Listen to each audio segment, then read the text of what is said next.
Hello, I am Xarkun. This is World of Warships Legends. Rank 11 Andre Lemonnier on the screen. This is the build that I'm using for the Tier 7 Tech Tree French Cruiser, Chuck Martin, or Charles Martel. We're going to be on Land of Fire in a Domination Mode game. You'll notice if you take a look at the team roster that it looks a little bit less populated than it should. That is because, for whatever reason, matchmaking has delivered us an 8 versus 8 instead of 9 versus 9 game. That's fine, though. We're still going to manage to turn out a pretty dang good barn burner in the Charles Martel, if I do say so myself. This was the final game that I played on a stream, my most recent Friday stream, actually, and it was an incredible way to cap off roughly 3.5 hours. The Charles Martel, I feel like, is an underappreciated cruiser. At least I certainly don't see it talked about when a lot of people are discussing what are the strongest tech tree cruisers in the game. I think you could make a case that this ship is one of, if not the strongest. And I realize that that is probably a controversial statement when you have other contenders like, say, the Baltimore or the Cleveland to, give this ship a contest. Or even the Mogami and Atago, which are incredible kiting cruisers in the way that this ship is. This ship relies heavily on kiting to save itself from taking catastrophic damage, and it is very, very good at doing that. Essentially, facing away from the enemy the entire time you are shooting at them is what you want to do. You can use the speed boost on the Martel to get a little bit of extra power in your tactical retreats, and the maneuverability with a pretty responsive rudder shift can save you in terms of dodging incoming fire. Also, the torpedoes, which range out pretty far. There we hit the Iowa with 2 of them for 23,000 damage and cause a flood. The torpedoes are great as zoning torpedoes, and oftentimes the enemy, like that Iowa, is not going to expect them with their long range. We were shooting at the Bismarck there, got a fire on him that he doesn't seem like he'll be able to put out, given that he used his damage control. We're also aware that the Iowa has used his damage control after taking our torpedoes, so if we can get a fire on him, that would be just swell. There is another ship too, another enemy out on this flank, and it is also a Charles Martel, driven by Novocaine, a subscriber to the channel. I featured at least one of his replays before, maybe 2. And, since this game was on the final stream, I like to do the count-ins to give people a chance to get in the same games as me. Novocaine was trying to kill me, but trying in vain. Notice we've switched to the armor piercing against this Iowa, who is fairly broadside, and you'll see the kind of result that we get here, which is quite good. Nearly 9,000 damage. The Iowa has no hit points left. Our fire is still burning, and before that salvo that we just shot at him reaches him, he sinks due to fire for our first kill of the game. And in this opening sequence, we have demonstrated the excellent characteristics of the Charles Martel's high explosive, armor piercing, and torpedoes. Now we have a Bismarck to contend with. We smack him there for 4K with a high explosive salvo. The alpha strike on these guns is quite decent. It doesn't really compare too well to the Mogami or the Atago in terms of alpha strike, but it definitely gets the job done.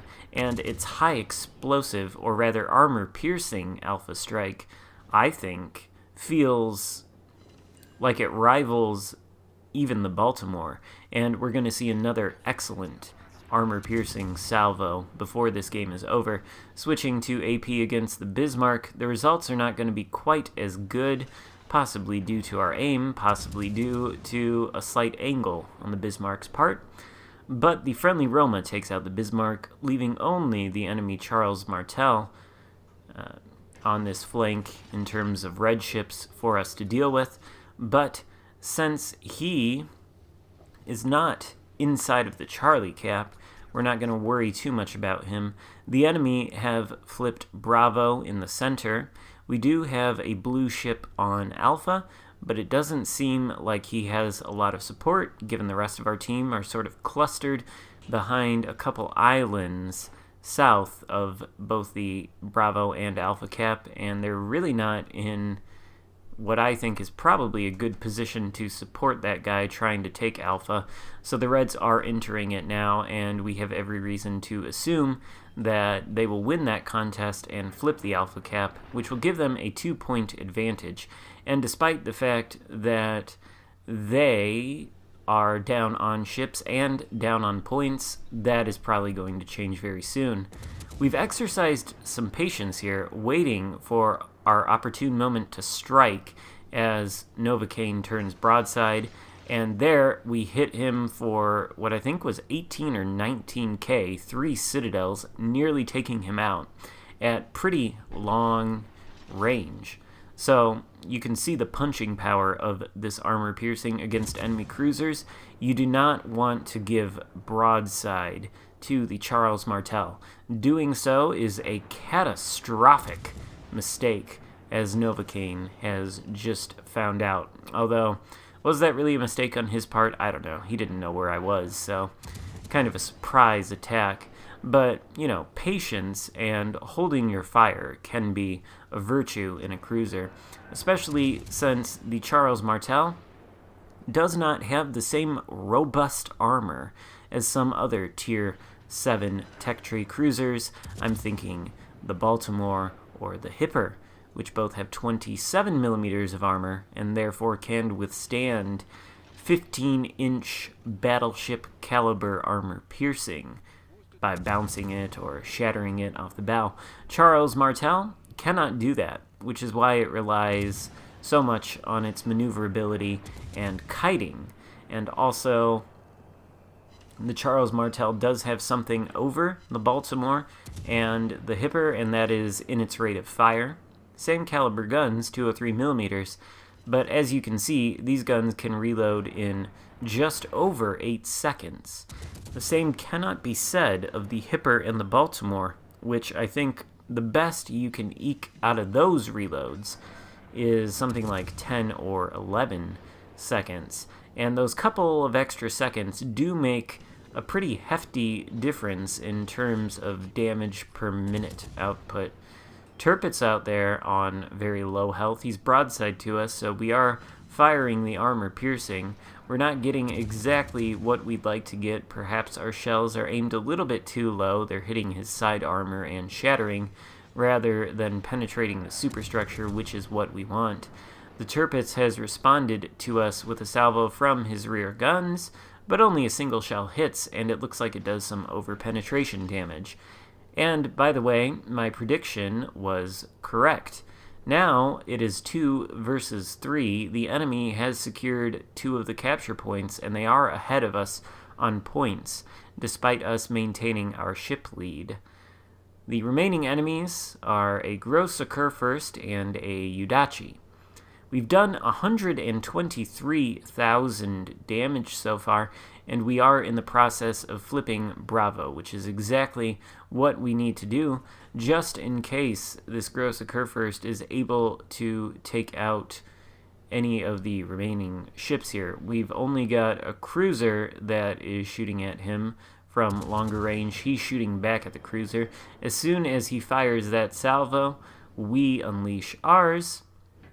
We're nearly done capping, but again, exercising patience. We don't want the GK to spot us and reset us before we have secured the cap. And there we have done it. That is the first cap we've secured. We've defended a number of caps, though. We have 7 green defender ribbons, and the XP that we are going to get from solo capping this Bravo cap and getting all those nice juicy green defender ribbons is going to be fairly impressive by the end of this game. And of course the damage that we're going to do also plays into that. The Grosse Kurfürst hits us there with a salvo, doing the first bit of significant damage to us that we've taken this entire game. But in terms of a DPM contest here, we are absolutely going to win. The Grosse Kurfürst could also be known as, instead of, well, I think Grosse Kurfürst in German means something like Great Elector.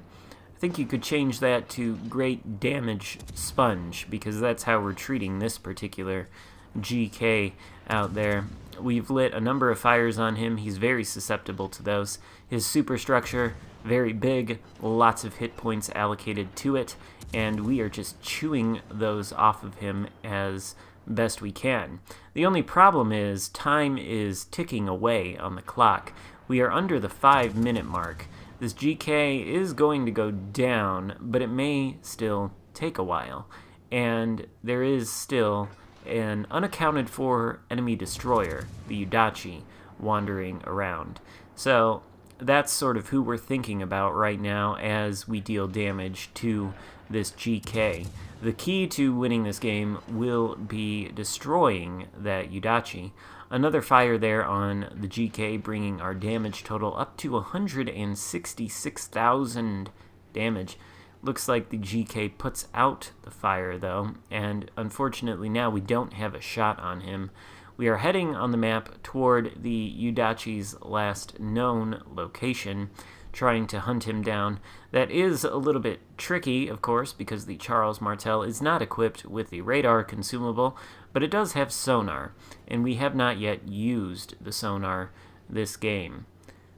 As time is starting to tick away and the enemy still has a points lead, I am getting worried about this Udachi, but then he announces to us exactly where he's at by entering the Bravo cap and beginning to flip it.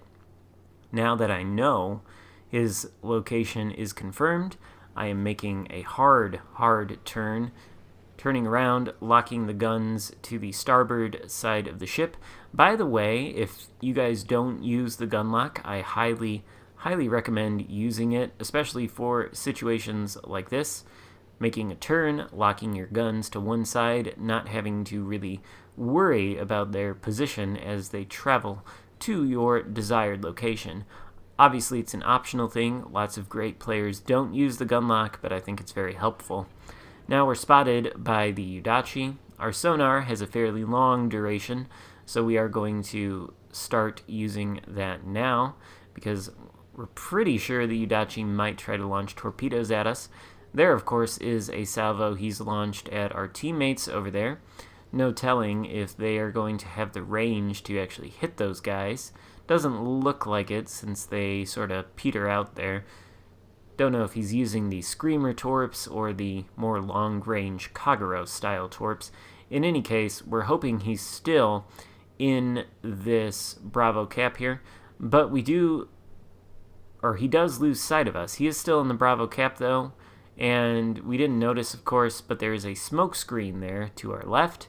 Our sonar does pick up the Udachi's torpedoes, so we should be able to dodge these quite comfortably, and then there's really nothing he can do to us as we lay into him with powerful French high explosive and remove so many of his hit points with every salvo that we take. We're up to 175,000 damage done. This Udachi is about to sink. He's firing AP in vain at my bow. Not a good choice. Friendly ship takes him out, and we end the game with a massive victory. 178,000 damage done, 3,500 base XP. Fantastic result in the Charles Martel. Fantastic ship.